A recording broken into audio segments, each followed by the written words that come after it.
Арбаңыздар, салам алейкум, урматтуу YouTube көрүүчүлөрү. Сиздерге бүгүн дагы мындай жакшы жаңылык менен бөлүшүм дедим. Жапаров Садыр Нуркожоевичтин өзүнүн Facebook баракчасы аркылуу оюн айтты. Ошону сиздерге мындай видео тууралуу сунуштамакмын. Жана мына оригинал постко ушул каналдын описаниясынан көрө аласыздар, жана бул видеодо көрсөтүлөт.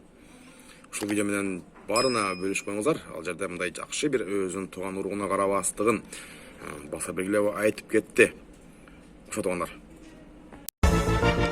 Баш прокурор, УКМК, Ички иштер министрлиги, каржы полициясынын башчыларын дайындап жатканда, мен эч бир олигархты же кайсы бир чиновниктерди калкалабайм.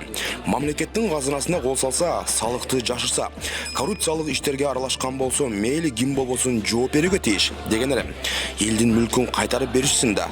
Азыр эми менин деле тааныш чиновниктерим, жердештерим коррупциялык иштери боюнча камала баштады.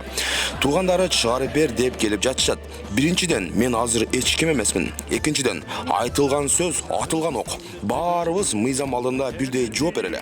Ансыз коррупцияны жоя албайбыз, экономиканы көтөрө албайбыз. Экономиканы көтөрө албасак, эч качан күчтүү мамлекет кура албайбыз. Ошентип баары бири-бирине байланыштуу туугандар деген оюн калтырды президентке талапкер Жапаров Садыр Нуркожоевич. Ал эми оригиналдуу постко бул видеонун описаниясынан көрө аласыздар.